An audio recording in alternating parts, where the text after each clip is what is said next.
अस्सलाम नाज़रीन, मैं हूँ रामीन सैयद और आप देख रहे हैं प्रोग्राम राज़ो नियाज़ ओरिया मकबूल जान और ज़फ़र हिलाली के साथ। और इस सेगमेंट में हमें खुसूसी तौर पर ज्वाइन किया है ग्रुप एडिटर 92 न्यूज़ इरशाद अहमद आरिफ साहब ने। नाज़रीन, ओरिया मकबूल जान के एक वीलॉग को बुनियाद बनाकर मुस्लिम लीग नून के रहनुमा रोहिल असगर ने चंद रोज़ कबल कौमी असम्बली के इजलास में उन्हें शदीद तनकीद का निशाना बनाया, जबकि स्पीकर कौमी असम्बली राजा परवेज़ अशरफ ने मामला committee of rules of procedure and privileges के सुपुर्द कर दिया है। ओरिया साहब ने आज अपने वकील की वसातत से स्पीकर कौमी असम्बली राजा परवेज़ अशरफ के नाम एक ख़त इरसाल किया है। ओरिया साहब, सबसे पहले आपकी जानिब आना चाहूँगी, मामला है क्या? देखिए, बुनियादी तौर पर आज से कुछ डेढ़ माह पहले मैंने एक वीलॉग किया था और उसमें मैंने एक कंपैरिजन किया था कि 1940 में कायद-ए-आज़म रहमतुल्लाह से लेके अब तक जो भी वक्त गुजरा है, इसमें कुछ उलमा मुख्तलिफ लीडरों के हमेशा मुखालिफ रहे हैं और वो वैसे ही इल्ज़ामात लगाते थे जैसे कायद-ए-आज़म पे लगाए जाते थे।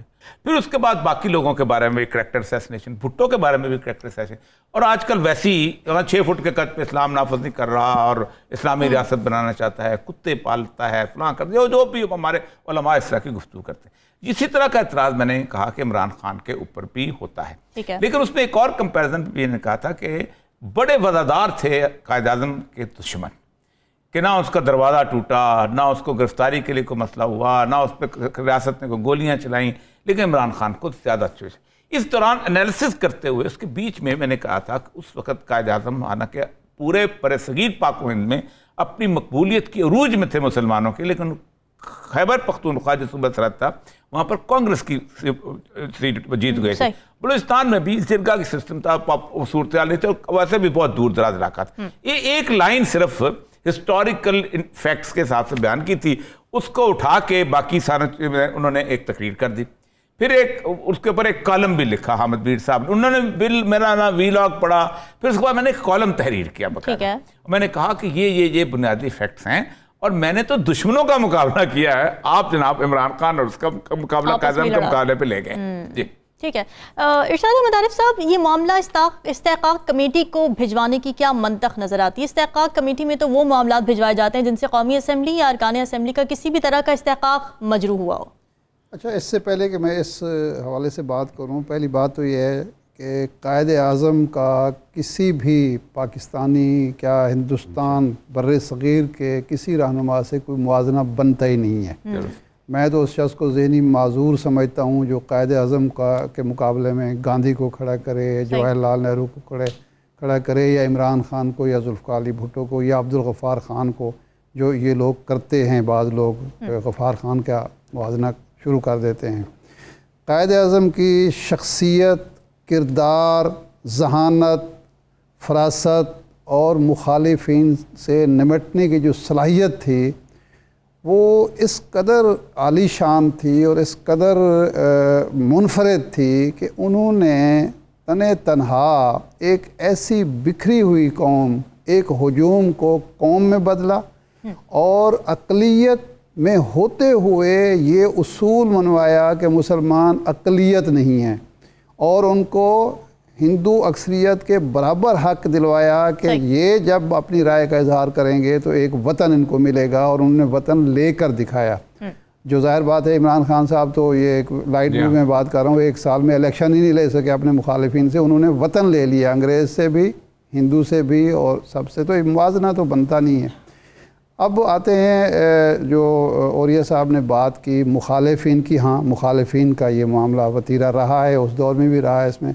अब इस्तेहकाक कमेटी में ये मामला कैसे गया, ये बनाया गया होगा कि जी हम सब का इस्तेहकाक मजरू हुआ है और कौम का इस्तेहकाक। लेकिन पहले बात ये है कि उस शख्स को जिसके ख़िलाफ़ मोशन आई है, जिसके ख़िलाफ़ रोहिल असगर साहब या कोई और तकरीर कर रहा है, उसको तो सुना जाए, उससे तो पूछा जाए कि आपके ख़यालात क्या हैं, आपने ये बात की है नहीं की। जब वो बात हुई नहीं, कोई मुआवजा हुआ ही नहीं, तो सफाई का मौका दिए बग़ैर अगर आप इस्तेहकाक कमेटी में ये मामला यकतरफ़ा तौर पर भेजते हैं तो उसके दो ही मकासद हो सकते हैं। या तो जो मेंबर ये बात कर रहा है उसका कोई ज़ाती मसला है ओरिया साहब से, या वो सेकेंडलाइज कर रहा है कि और इससे ये नहीं हो रहा कि इमरान खान या औरिया मकबूल जान, बेसिकली तो कायद-ए-आज़म की ज़ात को, शख्सियत को एक स्कैंडलाइज किया जा रहा है कि जो मुआजना ना बनता है ना किया जा रहा है, उसको फ्लोर ऑफ द हाउस पर मुआवजे के तौर पर पेश किया जा रहा है। और ये बताने की कोशिश की जा रही है कि इस दौर में भी आज़ादी के 75 साल बाद और कायद-ए-आज़म की वफ़ात के 73 साल बाद भी पाकिस्तान में ये मुआवजा हो सकता है, जो किसी ने सोचा भी नहीं है। तो मैं तो समझता हूँ ये ना इस्तेहकाक का मोशन बनती है, ना इस्तेहकाक का मामला बनता है। अलबत्ता इसका एक पहलू और है, वो ये है कि आप आज़ादी इजहार पर कदगन लगाना चाहते हैं अपने मोटिव्स के तहत कि बात कोई की गई है और किसी अंदाज में पेश करके आप चाहते हैं कि कोई भी शख्स जिससे आपको सियासी इख्तलाफ हो वो कोई बात ना करेगा तो हम इस्तेहकाक कमेटी में बुला लेंगे उसको। शाह साहब देखिए, एक आदमी का माजी भी होता है। आप मुझे जानते हैं, मैंने आपके साथ 2 अखबारात में काम किया है, कम से कम 20 साल से मैं कॉलम लिखता चला रहा हूँ। मुझे नज़रिया पाकिस्तान का और कायद-ए-आज़म की शख्सियत का दिफा करते हुए फ़ख्र महसूस, मैंने कई हज़ार तो नहीं कई 100 कॉलम लिखे होंगे अल्लामा असद साहब। तो आप मतलब समझते किसी आदमी की उस शख्सियत को पूरा एनालिसिस किया जाए, लेकिन वो समझता जाए कि बस वो, मुझे तो लगता यही है कि शायद एक कवर ना टांग के देखें आइंदा होता, टेस्ट केस लगता है। ये भी हो सकता है कि ये एक रास्ता ढूंढा जा रहा हो कि पहले किसी, वो जो होता है उज़्वे कमज़ोर कहते हैं, उज़्वे ज़ईफ़, किसी कमज़ोर शख्स को निशाना बनाया जाए और फिर किसी ताकतवर को निशाना बनाना मकसूद हो। ये भी तो हो सकता है ना कि अब इस्तेहकाक जो पार्लियामेंट का या अवाम का हो ना हो, शहरियों का कोई इस्तेहकाक तो अब रहा नहीं है, ना वो रोज़गार का इस्तेहकाक है उनके पास, ना उनको इंसाफ का कोई इस्तेहकाक इस मुल्क में रहने दिया गया है आम आदमी को, ना जीने का इस्तेहकाक बाकी रहा है, इज़्ज़त की ज़िंदगी बसर करने का। ये इस्तेहकाक रह गया है कि जो शख्स आपको पसंद ना आए उसका गला घूंट दो या उसके खिलाफ कार्रवाई। बड़ा अहम पॉइंट उठाया है इरशाद साहब आपने। हिलाली साहब, ये मामला इस्तेहकाक कमेटी को भिजवाना कितना मुज़ायक़ा खेज़ लगता है आपको? और जैसे कि इरशाद अहमद आरिफ साहब ने भी कहा कि जो असल मामलात हैं, जो अवाम के मसाइल हैं, उन पर तो इस्तेहकाक मजरू होता नहीं है, तो इस तरह की छोटी मोटी चीज़ें ढूंढी जाती हैं, पॉलिटिकल पॉइंट स्कोरिंग की जाती है।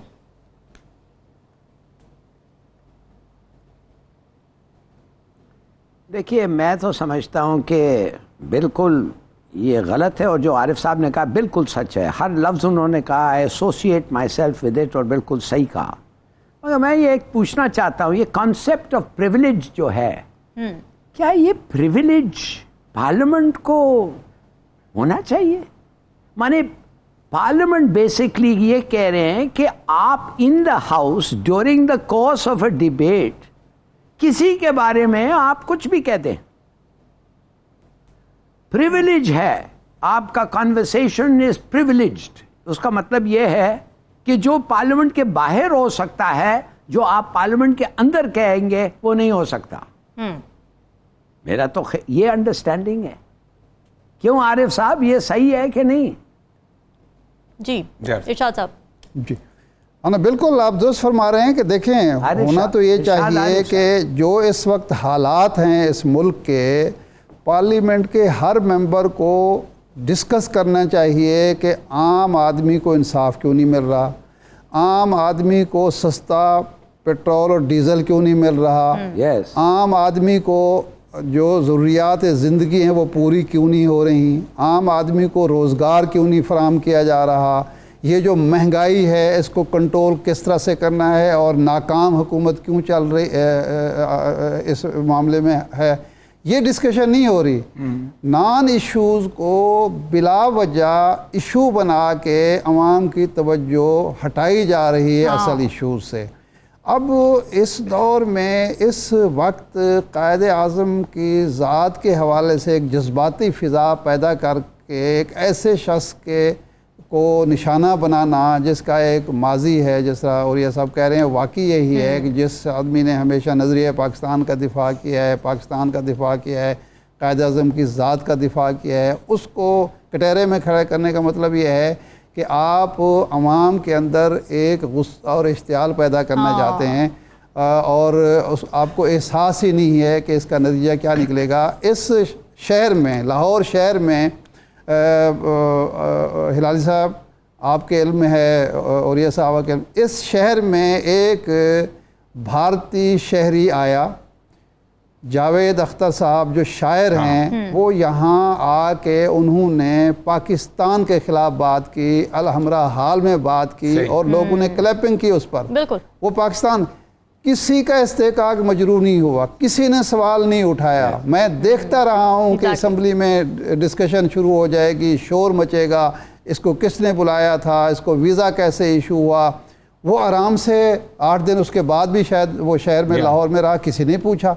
यानी पाकिस्तान के ख़िलाफ़ बात करने वाले भी यहाँ मौजूद हैं, कायद-ए-आज़म के ख़िलाफ़ बात करने वाले भी मौजूद हैं, उनको कोई डिस्कस नहीं कर रहा और एक नॉन इशू को इशू बनाया जा रहा है। और ये साहब क्या लगता है आपको, क्या ये मामला सिर्फ पॉलिटिकल पॉइंट स्टोरिंग और अवाम की हुब्बुल वतनी के जज्बात को सियासी मकासद के लिए एक्सप्लॉइट करने के लिए इस्तेमाल किया जा रहा है? देखिए, बात शाहज़ाद साहब की ठीक है कि इस वक्त कोई इशू नहीं है, इशू सारे उलट हो जाते हैं। मसलन शायद खान अब्बासी साहब ने 20 अरब रुपए की करप्शन, आज तो उन्होंने कहा जी ज़्यादा है और मैं साबित कर दूंगा। आज का उनका जो इंटरव्यू था उस नईम भट्ट को, पहले तो बात है ये डिस्कस होना चाहिए, लेकिन चूंकि अपोजिशन वहाँ है कौन नहीं, इमरान खान साहब की जाहिर बात है गलती है, उसको मानना चाहिए कि उन्होंने असेंबली से निकला है और अपोजिशन जो है वो इकट्ठी हो गई, अब ख़त्म हो गई, वो जो 20 डिफेक्ट थे वो साथ मिल गए।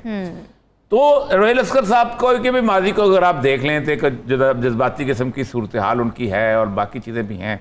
आप अंदाज़ा करें कि प्रिविलेज कमेटी में कम से कम 1 घंटा इसके खिलाफ डिस्कशन होती रही। अच्छा। मतलब 3-4 MNS थे जो कि बाकायदा बोले हैं कि यार क्या बात कर रहे हो, इस तरह तो रास्ता खुल जाएगा।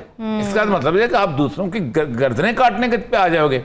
और सबसे बड़ी बात है कि रेफरेंस कोई, अच्छा सबसे बड़ा मेरा वीलॉग वहाँ सुना लिया जाता तब भी लोग समझ जाते, मेरा वो कॉलम सुना देता तब भी लोग समझ जाते, मेरे बारे में जो जानते हैं वो मुझे तो गाली इस बात पे पड़ती है कि मैं एक फंडामेंटलिस्ट आदमी हूँ, मैं एक नज़रिया पाकिस्तान का मुहाफ़िज़ हूँ, लेकिन वो नहीं किया गया।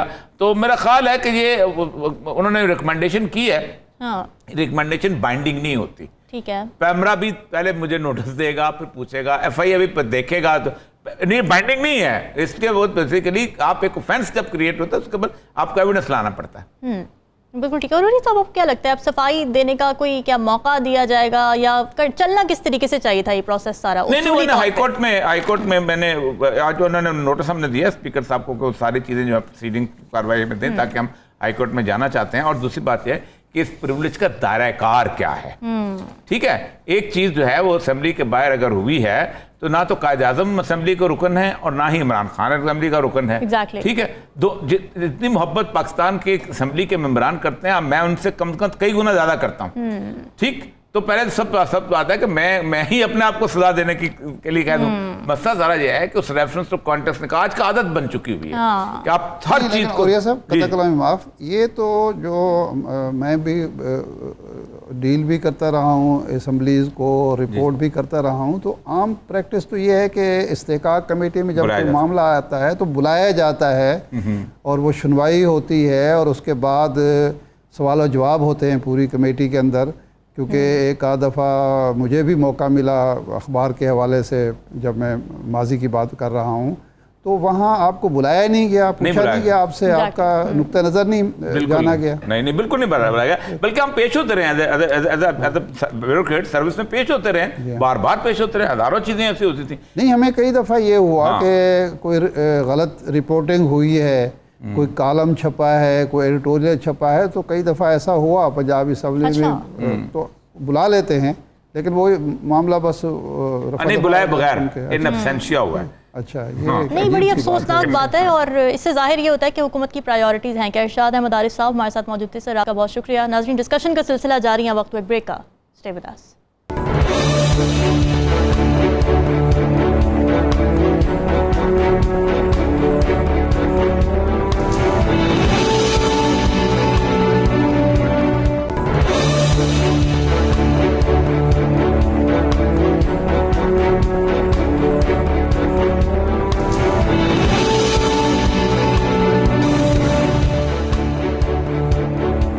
वेलकम बैक नाजरीन। हुकूमत और अपोजिशन जमात तहरीक इंसाफ के माबैन मुज़ाकिरात के आखिरी दौर में असेंबलियों की तहलील और इलेक्शन की तारीख पर इत्तेफाक नहीं हो सका।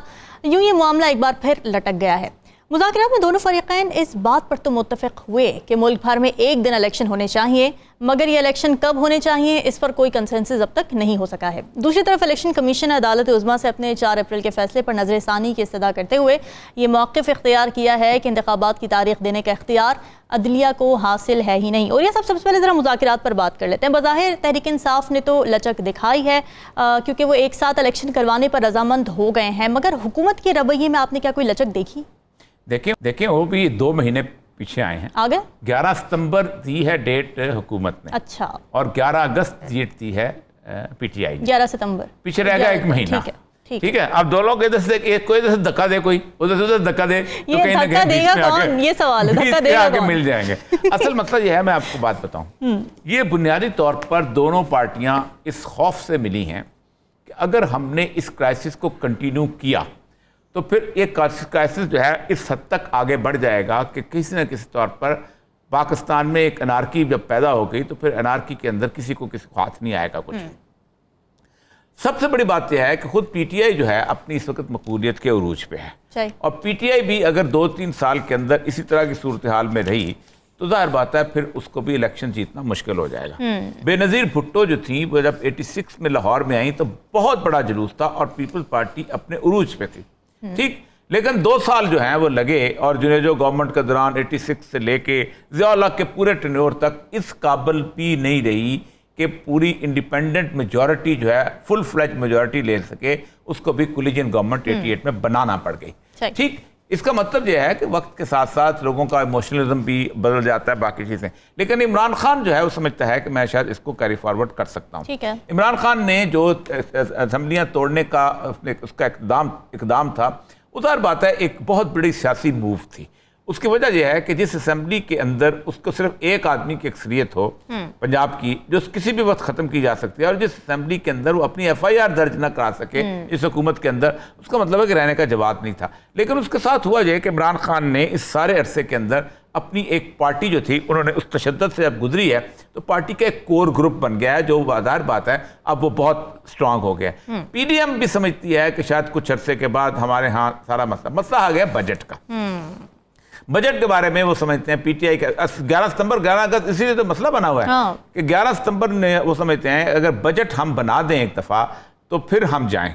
पीटीआई कहती है अगर आप बजट में हमें फंसा गए, फॉर एग्जांपल वो कह गए कि पाकिस्तान में 3000 रुपये तनख्वाह वाला जो है वो 6000 लेगा, डबल लेगा, और 1 महीना आपने तनख्वाहें दे भी दी, लैंडमाइन आप जो कह रही हैं, तो उसके बाद ये होगा कि इमरान खान को वापस लेना मुश्किल हो जाएगा, फिर कहाँ से देगा, फंसा देंगे। लेकिन इसमें एक खतरा भी, कैच भी है कि अगर पीडीएफ खुद जीत गई तो फिर क्या होगा? तो लेकिन ये है कि इस पे ऊपर लगता यही है, मुझे जहां तक अंदाजा है कि दोनों पार्टियां खुद ये फैसला नहीं करना चाहती थी ताकि कल को हम लोगों के सामने जाके ये ना कहें कि जनाब ये पीठ सिखा गया, ये नीचे हो गया, वो हो गया।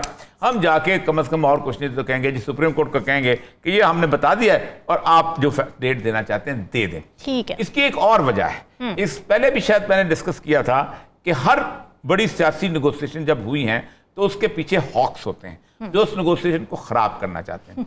5 जुलाई 1977 तक रात को 9 बजे तमाम मुज़ाकरात कामयाब हो चुके थे और सुबह दस्तखत करके उस पर ऐलान करना था भुट्टो की तरफ से भी और उधर से भी अपना अपोजिशन PNA की तरफ से।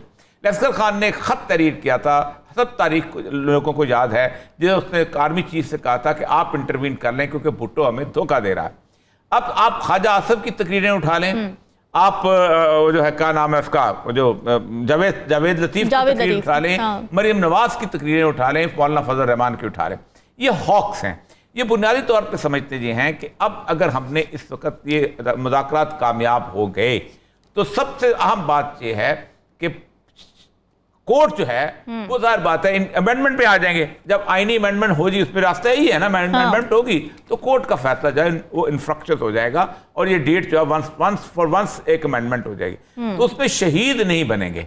और अगर शहीद ना बने वज़ीर आज़म, वज़ीर खारजा, वज़ीर खारजा कर रहा हूँ, वज़ीर दिफा, वज़ीर दाखिला और वज़ीर खजाना, तो फिर उसका परचम कौन उठाएगा? तो कुछ लोग हैं जो बाद में परचम उठाने वाले हैं या उठाने वाली इसके हैं। अलावा कुछ है नहीं ना उनके पास, इस वजह से इसके अलावा कुछ है नहीं उनके तो पास। वो चाहते हैं शहादत हो जाए और उसके बाद फिर हम कहेंगे जी हमें तो अदालत ने शहीद कर दिया है इसलिए हम आ गए हैं, और चूंकि हमारा चचा जो था तो वो उसको भी शहीद कर दिया है इसके अंदर। बाकी जो कहा है ना उन्होंने कि आप बलि नहीं देने हम किसी वज़ीर आज़म Exactly. वो वजह सिर्फ यही है कि बलि देने के लिए तो ले जा रहे हो। जब तुम तकरीर करोगे तो तुम बेसिकली बकरे को कसाई के पास भेज रहे हो। बचना तो तरीका यही है कि आप आके आप कंप्रोमाइज कर लें ताकि कसाई के पास बकरा ना जाए। लेकिन वो बकरा भेजना है और फिर उस बकरे के ऊपर आपने ईद उल अज़हा मनानी है। हमने हिलाली साहब 11 अगस्त पीटीआई की डेट है और 11 सितंबर पीएमएलएन की डेट है, तो ये कैसे, ये जो गैप है ये ब्रिज कैसे होगा? कौन मानेगा किस डेट पर?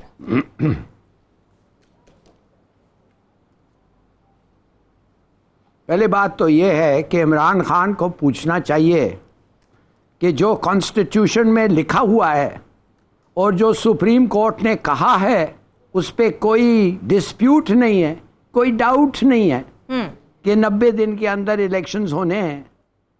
तो जो लिखा हुआ है और जो सुप्रीम कोर्ट ने खुद किया है उसके बारे में क्या बात करना है आपने? What is there to talk about? पढ़ नहीं सकते हो, सुन नहीं सकते हो? एक दूसरी बात, हमें पता है तुम क्यों मान गए। तुमने इसलिए माना कि तुम खुश करना चाहते थे चीफ जस्टिस को।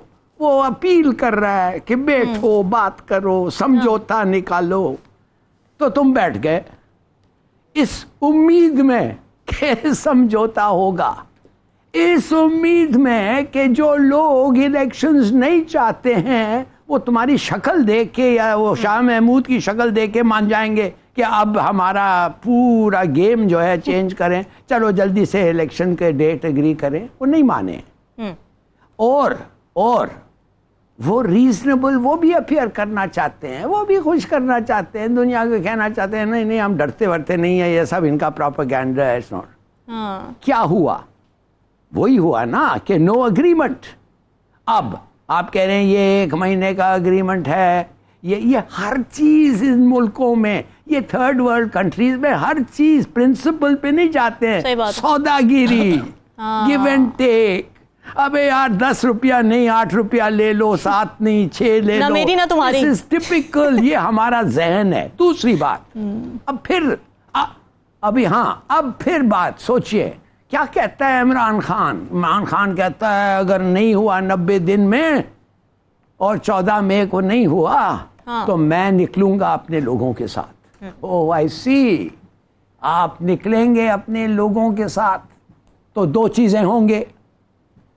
अगर आप निकलेंगे और ज्यादा शोरशा हुआ तो लॉ एंड ऑर्डर को रखने के लिए क्या होगा? मार्शल लॉ हो सकता है, इमरजेंसी हो सकती है। You can't have chaos, right? तो ठीक है, तो वो क्या आप केओस चाहते हैं? नाज़रीन, डिस्कशन का सिलसिला जारी है वक्त ब्रेक का। Stay with us.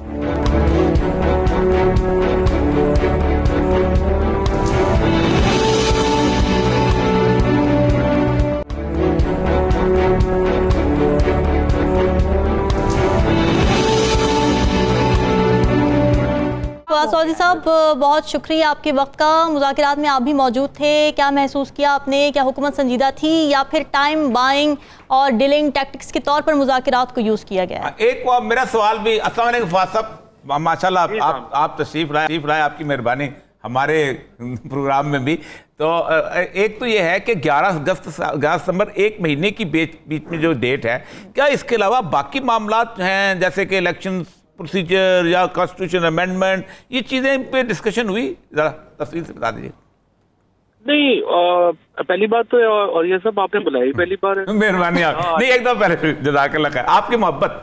दूसरी बात ये है कि जो बातचीत थी वो सिर्फ एक ही नुक्ते पे थी और वो ये थी कि इलेक्शंस जो हैं वो एक्चुअली 2 नुक्तों पे थी। पहला ये था कि क्या अलग अलग इलेक्शन जो हैं जो आइन के मुताबिक है या फिर हम इकट्ठे इलेक्शन करवाएं, और उसके ऊपर जो एक नुक्ता था कि इकट्ठे इलेक्शन हो जाए, तो हमने कहा जी इकट्ठे हम कर सकते हैं लेकिन इसके लिए आप आईनी तरमीम जो है वो करनी पड़ेगी। क्योंकि सूबों के इलेक्शन आगे जो है आर्टिकल 224 बिल्कुल वाजे है, आगे नहीं जा सकते। और दूसरा हिस्सा ये है कि अगर आप एक वक्त में इलेक्शन कराना चाहते हैं तो फिर 14 मई को असम्बलियां आप जो है आपकी पार्टीज जो है वो असम्बलियां डिसोल्यूशन की हदायत जारी करें कंसर्न लोगों को, और वो असम्बलियां टूटें और इलेक्शन हो। अब जो पहला नुक्ता था उसके ऊपर तो हमने उन्हें कंसेशन दी और वो कंसीड हो गया। दूसरी के ऊपर कॉन्स्टिट्यूशनल अमेंडमेंट के ऊपर उन्होंने भी जो है वो काफी हद तक कंसीड किया।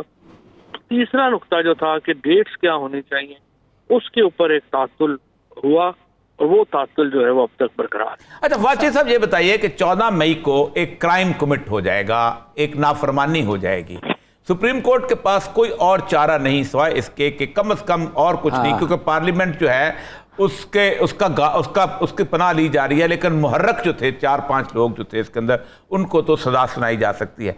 आप क्या समझते हैं कि 14 मई को सुप्रीम कोर्ट उस तरफ जाएगी, या जो आपने रिपोर्ट समझ कराई है इसमें 11 सितंबर और अगस्त के दरमियान में कोई रास्ता निकालने की कोशिश की जाएगी, जिसको वो पंचायत कह रहे हैं?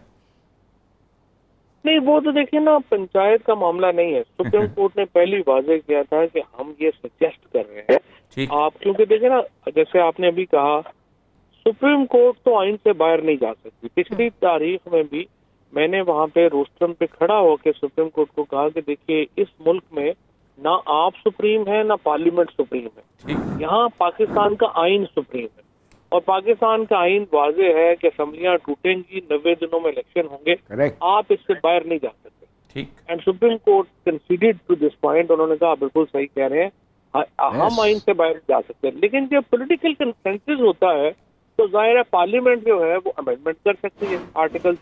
अच्छा, जब हम कहते हैं कि पार्लियामेंट सुप्रीम है, तो पार्लियामेंट कब सुप्रीम है? जब कौमी असम्बली में 228 लोग और सेनेट में 67 लोग इकट्ठे हो जाते हैं, फिर वो सुप्रीम हो जाते हैं। लेकिन इससे अगर 2 नंबर भी कम है, 1 नंबर भी कम है, तो फिर आइन सुप्रीम।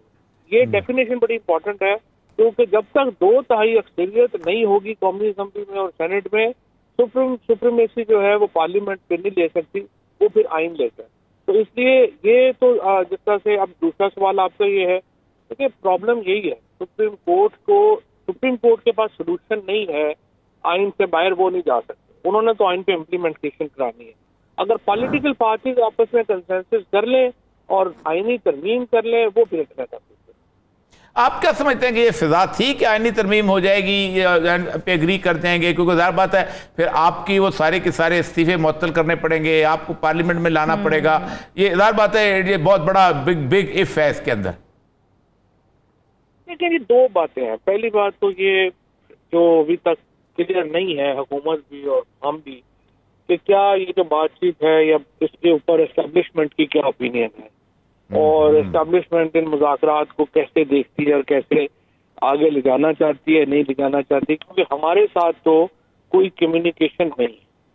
और ये सवाल मैंने पूछा भी है वहाँ पे, वहाँ से भी कोई 100% जवाब तो उस तरह से नहीं है कि नहीं पता कि उन्हें कि। और फिर उसके बाद जो ख्वाजा आसफ ने, फिर जावेद लतीफ़ ने, फिर मरियम नवाज ने गुफ्तगू की, तो उससे एक तो नून लीग की एक इंटरनल जो रिफ्ट है वो ज़ाहिर सामने आती है, और दूसरी फिर ये सवाल कि क्या नून लीग या पीडीएम की जो पार्टी भी मुज़ाकरात कर रही हैं, क्या उनके पीछे जो हमारी एस्टेब्लिशमेंट है वो उसकी एसेंट है या नहीं है, वो एक सवाल है। अदरवाइज जाहिर है कि ये अगर 1-2 महीने बाद करनी है, 1-2 महीने पहले कर ले, तो बड़ा इशू तो नहीं होना चाहिए। अच्छा, फिर आखिरी सवाल एक ये है कि आपको याद होगा, ज़ाहिर बात है, तो तारीख का बहुत बड़ा वाक़या है कि 1977 में 5 जुलाई में शाम को एक किस्म का एग्रीमेंट हो गया था, भुट्टो, कौसर नियाज़ी, परवेज़ पीरज़ादा और उसके साथ मुफ्ती महमूद और नवाज़ा नसरुल्लाह और प्रोफेसर गफूर।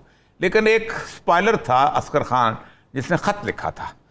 लेकिन क्या समझते हैं, उससे मैंने इमरान खान साहब से भी यही सवाल किया था कि अगर ये ड्रिफ्ट बढ़ती है तो कोई ताले आज़मा आ सकता है, तो उन्होंने कहा था ताले आज़मा अब वो वक्त नहीं रह गया। तो आपने इस्टेब्लिशमेंट का चूँकि नाम दिया है, इसका मतलब है कि इस्टेब्लिशमेंट हुकूमत को भी नहीं कुछ कह रही, आपके साथ भी कोई राब्ता नहीं है, तो क्या वो फिर एक किस्म की, जिसे कहते हैं कि खामोशी उनकी तरफ से है, या आप समझते हैं कि कहीं उनकी कोई जिसे कहते हैं निगाह इल्तफात मौजूद है? अब ये देखे ना, हमें इससे तो गैस वर्क ही हो सकता है कि एक तो सारे लोग बैठे हैं, तो ये लोग एस्टेब्लिशमेंट की मर्जी के बगैर तो बैठने वाले नहीं है। ठीक। दूसरी तरफ जो चौधरी परवेज इलाही साहब के ऊपर जो कुछ जिस तरह उनके घर के ऊपर समझिए हमला हुआ, फिर जिस तरीके से गिरफ्तारियों का सिलसिला जारी है, और जो वली अमीन गंडापुर को जमानत के बावजूद रिहा नहीं किया जा रहा, ये सारे स्पॉयलर्स भी हैं।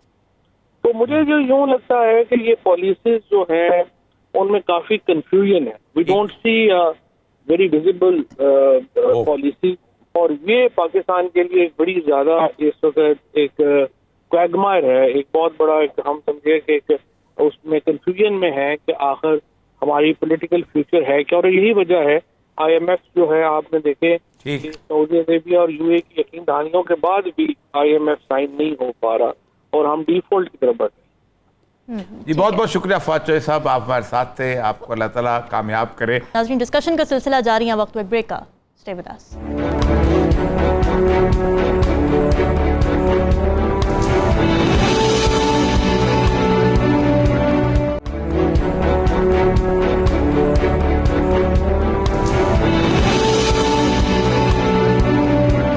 अच्छा, और फवाद चौधरी साहब ने तो ये बताया कि जी डेडलॉक है अभी तक, और फिर नून लीग के अंदर जो रिफ्ट है उसकी भी उन्होंने बात की। तो जब नून लीग खुद ही मुत्तफिक नहीं है कि इलेक्शन चाहिए कब, तो फिर वो मुज़ाकरात में डेट कैसे देगी? सुप्रीम कोर्ट के सामने जाके क्या कहेगी? औरिया साहब नहीं, मतलब साहब बात तो सही है ना, बात तो कह रहे हैं कि ये ना PDM ने हमें बताया है कि हमें एस्टैब्लिशमेंट की तरफ से गो सिग्नल मिला है। नहीं, देखिए सियासतदान जब मसले को हल करेंगे तो वो उसके अंदर आईनी तरमीम करेंगे, इनको आना, जैसे उनसे मैंने कहा ये चीज़ें मोडिलिटी तो जानते हैं, लेकिन हमने उनसे पूछा क्या गो हेड सिग्नल आपको मिला है? उन्होंने कहा हमें कोई राब्ता नहीं है। और इन्होंने भी कहा हमें कोई, जब नहीं है राब्ता तो फिर तो करें। लेकिन असल मसला वही है कि स्पॉयलर्स जो है कौन कौन है। स्पॉयलर जो उन्होंने परवेज इलाही पे, उसके पे आज भी परवेज इलाही साहब से 15 मिनट पहले बात हुई आने से पहले, और परवेज इलाही साहब ने कहा कि आप अंदाजा करें कि वो आया है अपना मोहसिन नकवी वज़ीर आला जो है, वो शुजात साहब से मिलकर चला गया और शुजात साहब के घर का आधा शीशा टूटा है, जबकि मेरा दरवाजा भी टूटा है, सब कुछ। और सबसे बड़ी बात यह है कि अदालत ने आज बाकायदा एडिशनल DIG जो है, डायरेक्टर जनरल जो है चट्ठा जो है एंटी करप्शन का, उसको बाकायदा उसकी आवाज सुनाई है रिकॉर्ड की, कि उसने कहा कि हाईकोर्ट का ऑर्डर है, उसने कहा मैं किसी हाईकोर्ट को नहीं मानता हूँ, फलां का। तो वो कल आज बहुत खौफनाक किस्म की सूरत हाल है, जो कल उन्होंने बाकायदा इन पर्सन सबको बुला लिया। उसके साथ उन्होंने बात की उसकी अपना अफरीद जो है गंडापुर की, उसके साथ जो इस तरह की ज्यादती हो रही है। खान साहब ने खुद मुझे उस दिन बताया कि हमारे जो बंदे निकल के आते हैं वो बहुत बुरी तरह के तशद्दुद की कहानियां सुनाते हैं। ये कौन कर रहा है, कैसे हो रहा है, क्यों हो रहा है, ये ऐसी चीज है जैसे लगता है कि पाकिस्तान के अंदर एक जिसे कहता है अनार्की को प्रपोज किया जा रहा है, पुश किया जाता है। ये सूरत हाल बड़ी खौफनाक है। बिल्कुल ठीक है। हिलाली साहब, आप कुछ कहना चाह रहे हैं?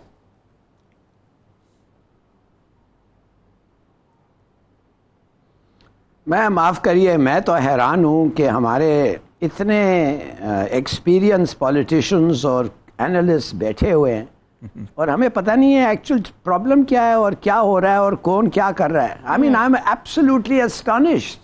सबको पता है कि अवाम क्या चाहती है, सबको पता है कि इलेक्शन के रिजल्ट्स क्या होंगे, और सबको पता है कि जो दूसरे मुखालिफ पार्टी हैं वो नहीं चाहते कि उनके साथ वो हो इलेक्शन में जो होने वाला है अगर आज इलेक्शन हो गया।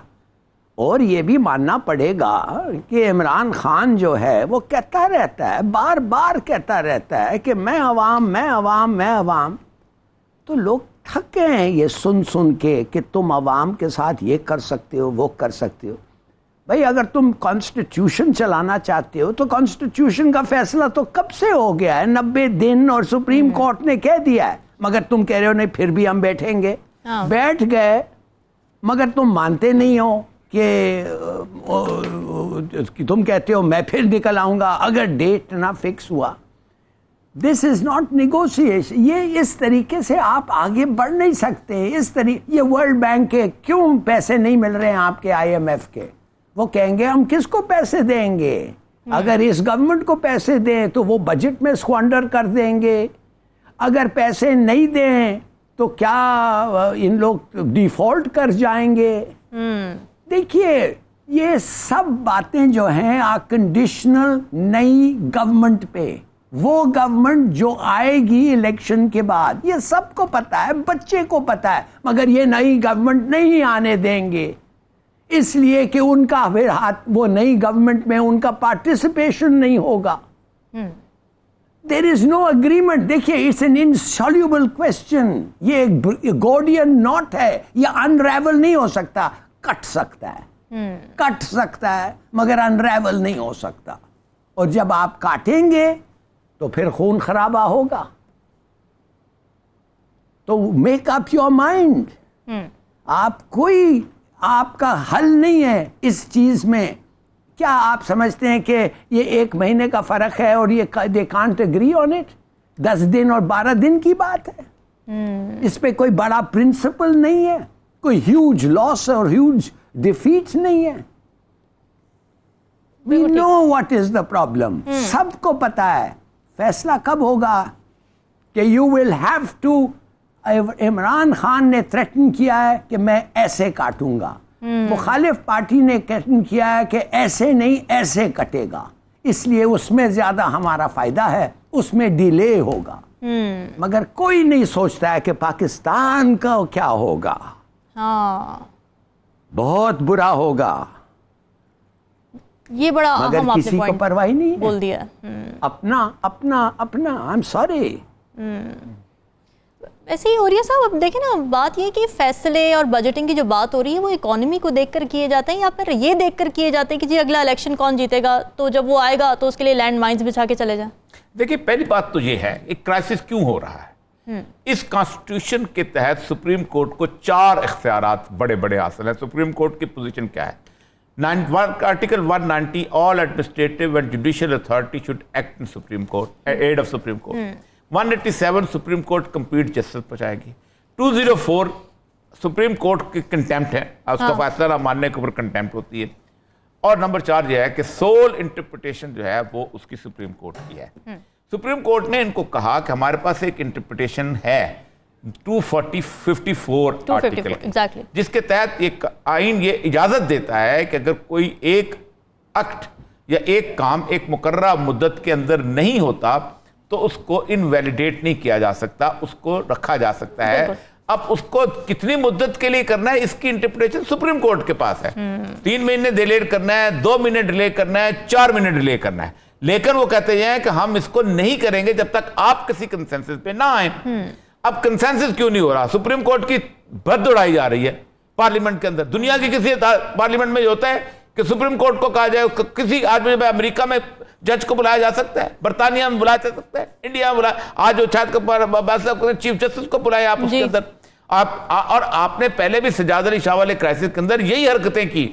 मसला सिर्फ एक है कि हम अगर हुकूमत से निकलें तो हमारे सर के ऊपर यह ताज जरूर हो कि हम में निकाला गया है। हम एक दफा फिर मुझे क्यों निकाला का नारा लगाएं, हम एक दफा फिर उसको कैंपेन को आगे चलाएं जैसे साकिब निसार साहब के जमाने में चलाएंगे। ये ख्वाहिश है और इस ख्वाहिश के ऊपर सच्ची बात यह है कि मुझे लगता यह है कि सुप्रीम कोर्ट को एक न दिन अमल करना पड़ेगा, क्योंकि 14 मई अगर आ गया और 14 मई तक ये कंसेंसस बिल्टअप ना हुआ तो उसके बाद होगा ये कि आपको सजाएं देनी पड़ेंगी कंटेम्प्ट। अब एक बात और है, सजाएं, सुप्रीम कोर्ट का काम इंप्लीमेंट कराना नहीं है। सुप्रीम कोर्ट सजा दे के अपने चैम्बर में जाके बैठ जाए और अपना काम शुरू करें।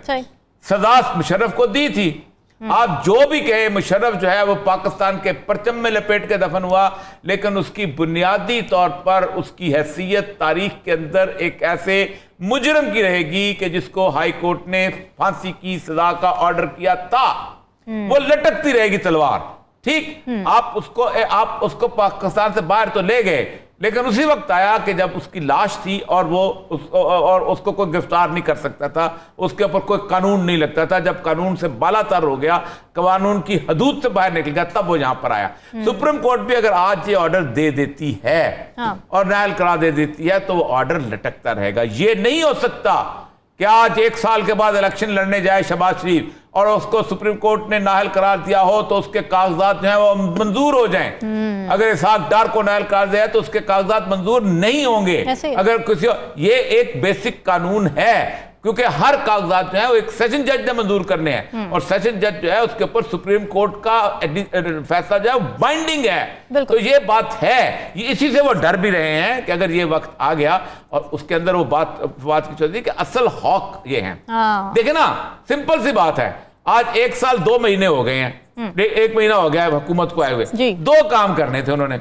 एक उन्होंने करना था कि शहबाज शरीफ और हमदा शहबाज शरीफ के केसेस विड्रॉ हो, सलमान शहबाज के केसेस वो तो हो गए। दूसरा ये था कि नवाज शरीफ और मरियम के केसेस विड्रॉ हुए, एक भी केस विड्रॉ हुआ है, वो भी फंसे हैं, एक भी केस खत्म हुआ है।